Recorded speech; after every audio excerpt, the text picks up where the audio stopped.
Hello, Goldma peeps. Welcome back. Today, we want to be relaxed. I'm sure you guys are tired of seeing us in work mode, business mode, and top mode all the time. But we just want to, appeal to the younger viewers that are watching us in case they think that we're fossils that just, are always oh, really? the form. Fossils, really? My bad. Yeah, you need to watch So, I've been seeing a lot of wealthy people investing in different things that they call assets. And we want to discuss that today. Like, are they really assets? Because I had a conversation with Ruben earlier. And he was saying when rappers buy those chains and all sorts of things, they're not maximizing their store of value by putting diamonds on them. You'd rather just have pure gold or platinum. So that made me think, why don't we talk about these things that people invest in and see which one is superior, which one is easier to invest in as an asset, and which one is simpler to digitalize. So the number one thing that I thought of that is always obvious, especially in this part of the world, is property. Everyone is always like, property. Yeah. And obviously, in Zimbabwe, I've never known property to depreciate in value. Unless you're not really taking care of it. Okay, it won't go down to zero. I think Ruben doesn't. It's like, what? But I believe that property is a store of value, though, outside of the world. Like, you have something to fall back on, you know. But then for most people, though, that talk about investing in property, it's like, you know what, make sure you have a house somewhere. That way, if you get poor one day, at least you have a home. At least you won't be homeless. Yeah, but nobody that really... That rent issue is a problem. Yeah. So it's, to a certain extent, but when we're comparing now, it is a store of value. It's an asset. It's safe. It is. When it's just that. But when you start bringing the other big guns, you say, okay, let's compare it to this, and that. That's when maybe. Yeah. Maybe not necessarily the building, but the land. Yeah, even then. Because, Really? You tie yourself to a particular place, right? Like when you buy anything, any piece of real estate, it's tied to that particular place. And the gamble that you're making is that, well, I hope that over the next 50 or 100 years, this place is going to remain desirable, so I'm going to hold on to a bit of it. It's a gamble. But one fact is for sure, land is always running out as population grows, and that always increases the value of the land, no matter where it is, with time. So it's one of those things where it's guaranteed. We don't know when, but you guarantee that space is running out. It really depends where, right? The population is increasing, yes. But what you'll find is that more and more people are urbanizing, right? The world is urbanizing, so more and more people are moving into cities. So if you make a gamble and you buy $1 million worth of land in some rural backwater, anticipating that, well, the population is going to grow, therefore this land is going to appreciate in value, it might not pan out that way because it depends where people go. Because some pockets are incredibly valuable. That's other pockets are not. I like the example of the UK. London and the southeast of England, very, very valuable real estate.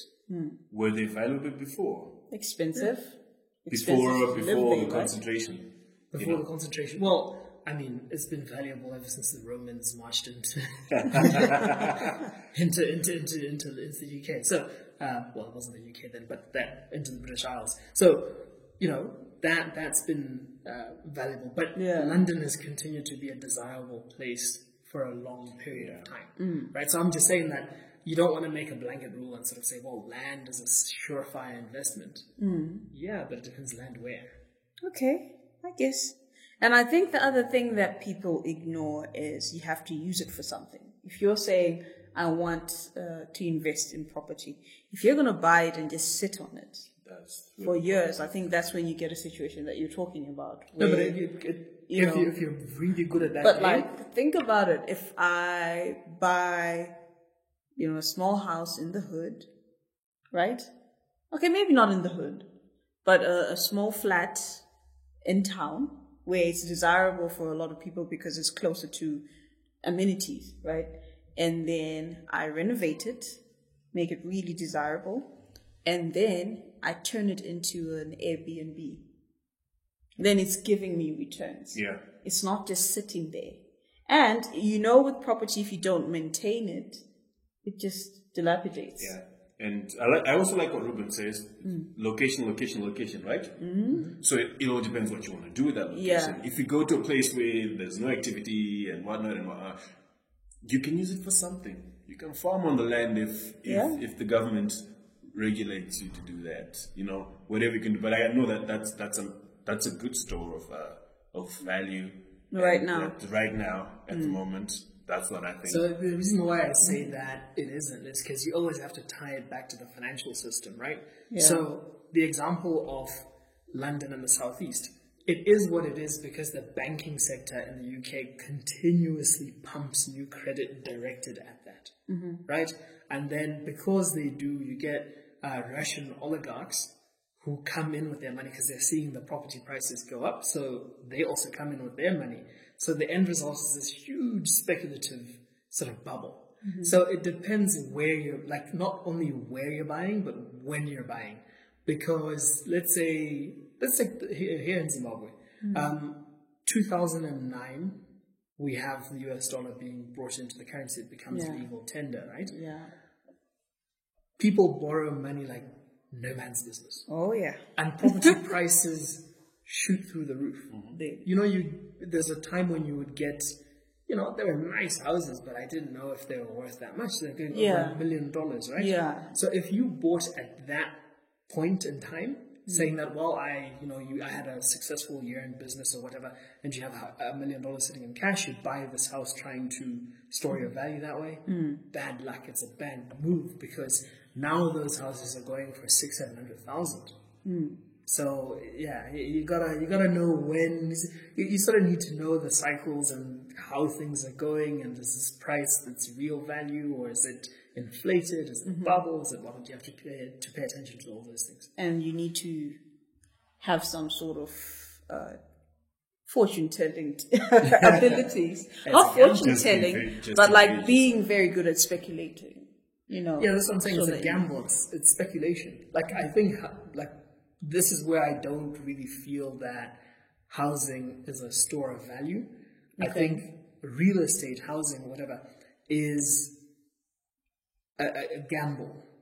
Because for a lot of people who are there, it's speculation. Yeah. I agree there. Now, I think we should move on to gems. Diamonds, emeralds, rubies, sapphire. Am I leaving any out? I don't know. There are all these weird birthstones that people talk about, but I don't know. Not a very flashy presence. I don't know. Tanzanite. I'm not either, but there's tanzanite. Yeah. So all of these gems. I was about to say germs. Which ones are advisable to purchase as a store of value and under what conditions? This is what I think. Exactly my point. This is what I think. Those things are the biggest lies ever. Yes, they are. I know what I can say. If people, whoever deemed them as valuable, decide, what, diamonds are not flashy anymore. Yeah. Then what? Those rubies, at least diamonds, there's industrial use. You can put on a drill bit, you can do, etc., etc. But the rest of them, what can you use them for besides? When everything falls down, okay, let me go conspiracy. Girl's best friend. Now they manufacture diamonds, synthetic diamonds. Yeah, yeah. Why should you mine it when you can make it in a lab now? What about rubies, though? The price of those things tend to move with sort of economic performance or the financial returns at in the top 1% of society, right? So when these really, really rich people are doing fantastically well, they'll splurge on those type of things. Some less rich people who want to act rich will do the same. So the value goes up when everyone else is feeling sort of good. And but I wouldn't call it a store of value though. It's good. I mean, if you're very good, as you said, like if you can see into the future, if you have that magical crystal ball, and you know what's going to happen, then you can buy at the right time, sell at the right time, and then you make a lot of money that way. But if you're not, Well, I remember watching a Wendy Williams interview, and Tiana Taylor, I don't know if you know her, the dancer, with the body, ribbed and all, nicely ribbed. Yeah. Oh no, Tiana Taylor's an exception, trust me. Right. Anyway, back to the topic. She had, I think it was a ruby, an unprocessed ruby, on her wedding ring. And she said her husband told her, her husband is an athlete. He said, if anything ever happens to me, you're sorted for life with just that ruby. So do you guys still think it's not valuable? I don't know. I'm just saying. It's still speculation because, look, I don't think there is a global ruby market, but it's not a global market where I can just wake up today and settle that ruby exchange. There are other things where you can do that. I don't think rubies are one of them. Okay. And then there's something else that I would want us to move towards.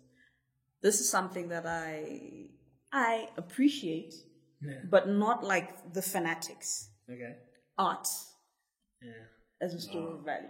People that are so passionate about art, including sculptors. In Zimbabwe, we have Dominic Benura, the one who sculptures and like, if you see someone who's very artsy who'll tell you a story from a sculpture, like you see the way she's crying and the tears are going into the motherland of Africa, and that's the woman and the plight of the woman and how she cared people during this. They will tell you a whole story just based on looking at a picture or any visual that's been created.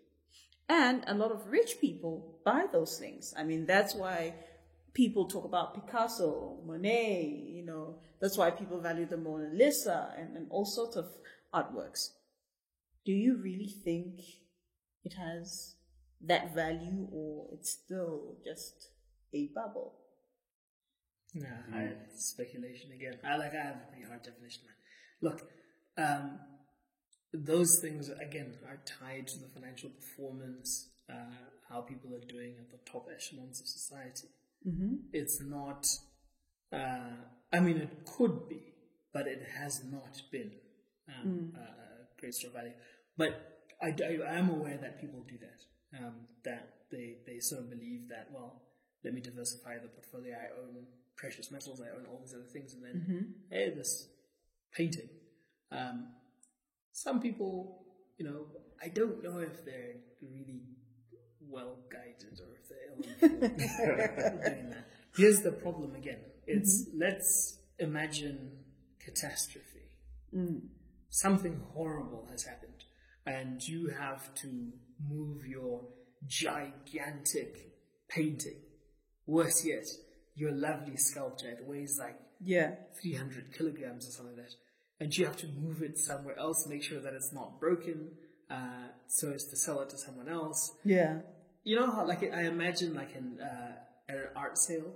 You don't just go well, this one, I like it. $1 million straight. You have this long, drawn-out conversation about this, that, and the other, and then, well, is this an original? Is this whatnot? It's not based on any sort of predefined metrics that I'm aware of anyway. It's sort of a very subjective thing, and something that is, to me, has it's colored by this whole, it's a speculative thing, man. If you're making that financial decision, hey, if you love art, I'm not knocking it. If you have a lot of money and you want to buy art, great, do it.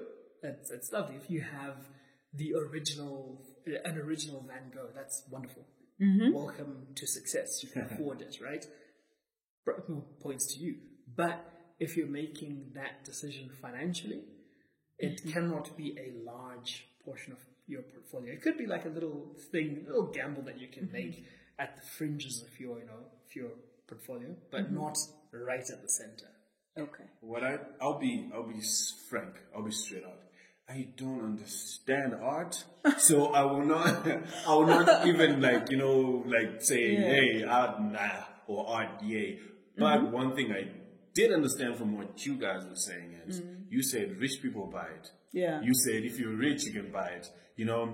It seems to me like with most art, not all art, I'm not an art dealer, I'm not vouching for anyone, but it seems as if you're not in that certain society that buys and appreciates art. Oh, yeah, that's powerful, yeah. Exactly. There are some individuals that, we're like, oh, so-and-so said this piece is valuable to this extent. So it's not really something that, when, let's just say, doomsday happens and, the internet falls and everything is gone and you can't really go trade that thing for food.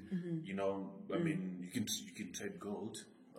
Gold has been traded way since before the internet was there. In any country. In any country. So what I think is it's more to the luxury side. Like I said, I don't understand. If anyone does understand, please do correct me. I wouldn't understand. But with art, it's then, when your belly's full and you're satisfied, your finances okay, then you can get art. Okay. That's where I think art and them come in. Yeah.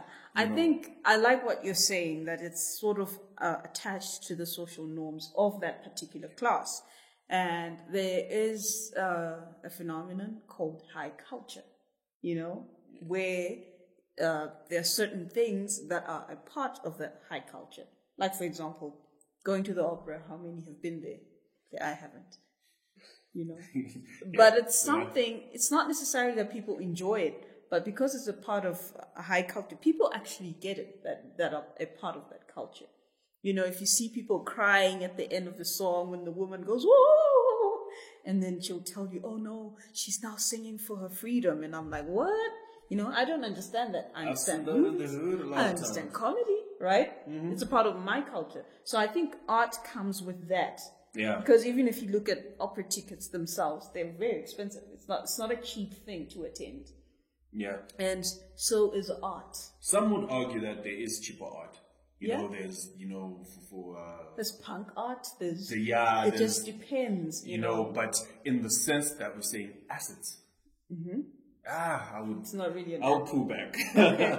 And I also think it depends on the location, because can you imagine going to your rural home and trying to buy cattle with the Mona Lisa? Do you think they're going to appreciate that you have the Mona Lisa in your hands? No. You're probably just going to scratch it or burn it. Because the cow has more value in that. First of all, it gives you milk. Secondly, you actually cultivate with it, use it as labor. Yeah. Then you can eat it.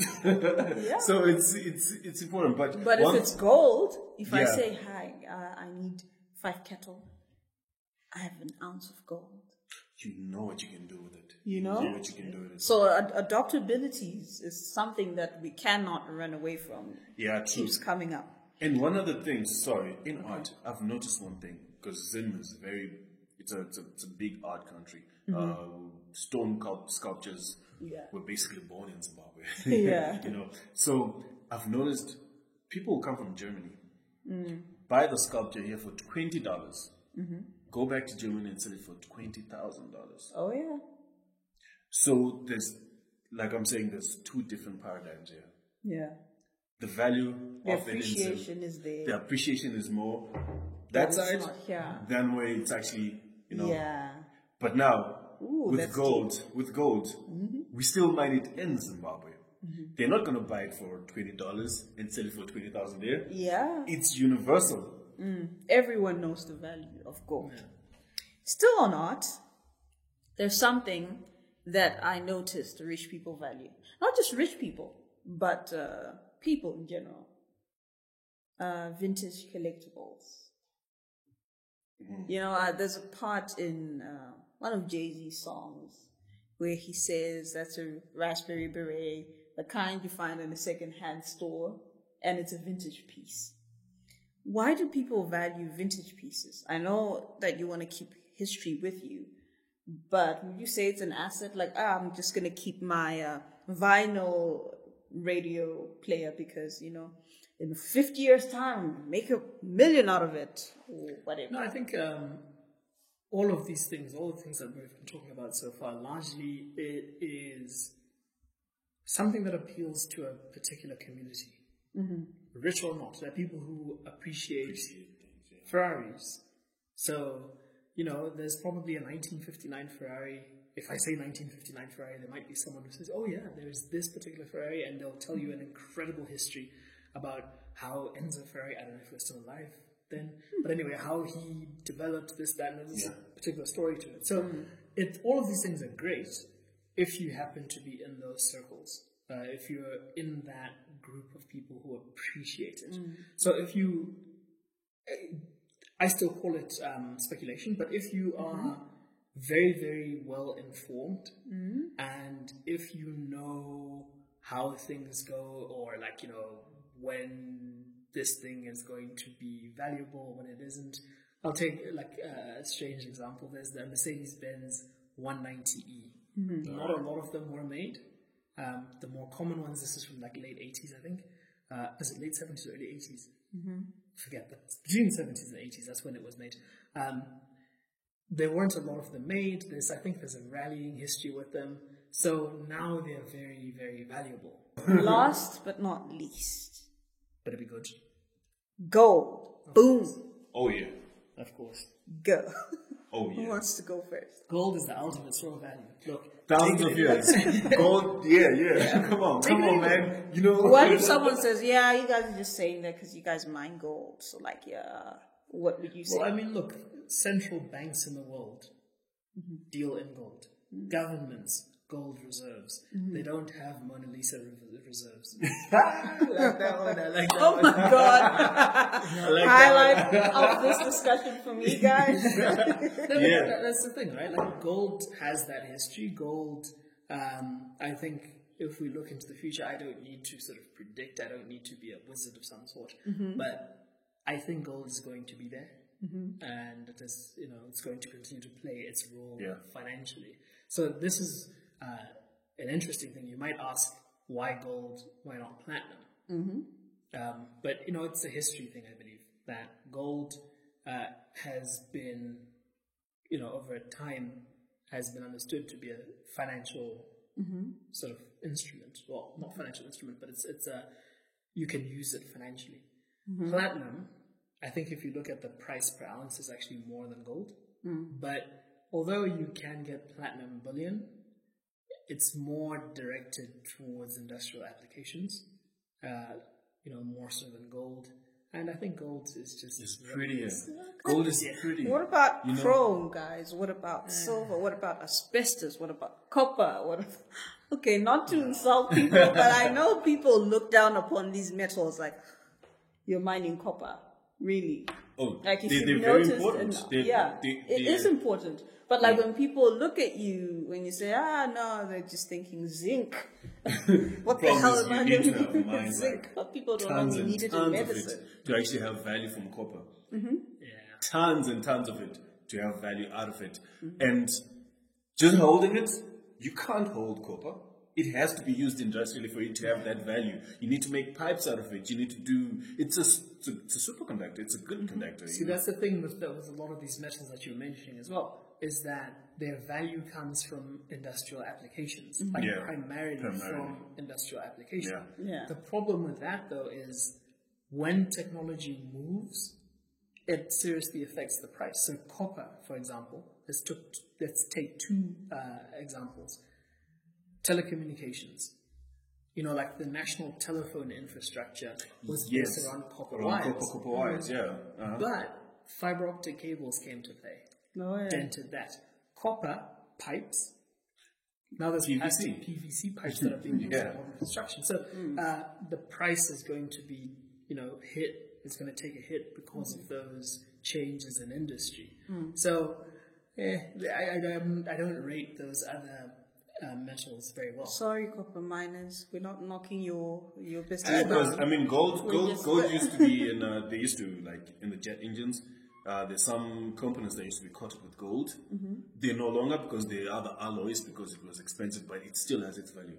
You know, it still has plenty other real life uses. You can see. Even if you open your phone now, I bet you'll find some gold in there. Yeah, a bit of gold in there, you know. So the thing about gold is, we've mentioned that, like with art, you need like a society that will accept it.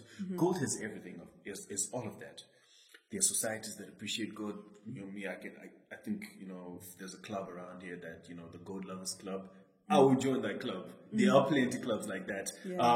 As a store of value, it's been proven thousands and thousands of years, industrially awesome. It looks gorgeous. You can mold it easily. It has all the properties that all those other things have, and more. What about chrome? I mean, it looks good on a Harley. What do you guys think? You know, yeah, not a store of value. I just wanted to go back to copper, for example. Like, there's a specific case that bumped into my head. Look, if you look at the price of copper, when it went down, look at what happened in Zambia. A lot of mines just basically shut down because it was no longer economic. I mean, there's another factor that they perhaps were not efficiently run and things like that. But the price of copper at one point was so low that it wasn't worth investing in those mines. It wasn't worth bringing them back to life. So, you know, you have to be a little bit cautious with metals that depend, or whose value is completely dependent on industrial applications. Now, chrome, coming back to chrome, that's my answer. Yeah. So you guys didn't watch Mad Max Fury Road? Yeah, I did. Remember the guys, the chrome? Yeah, I did. Maybe that's the best they can do with it. I'm kidding, chrome miners, by the way. Anyway, we are having so much fun, but we gotta go. Yeah, I have been advised that it's lunchtime. Just so that people know, I didn't say just because I said doesn't mean chrome. He said eh. He said eh. I heard that too. It's the hunger. Quote him on that, okay? It's the hunger. Okay, we gotta go. Remember to subscribe to our channel and click the notification bell. Give this video a thumbs up and leave some comments in the comment section, y'all. Tell us anything. Just don't tell us we're fat. Okay. And don't say eh. Yeah. Gotta go. Till next time. Bye, YouTubers. I wonder, how do you write eh? Yeah, that's different. No, it's E. It's E-H. Eh. But isn't that A? Yeah, you can't, because A is R. Alright, let's go. Let's go. It's done.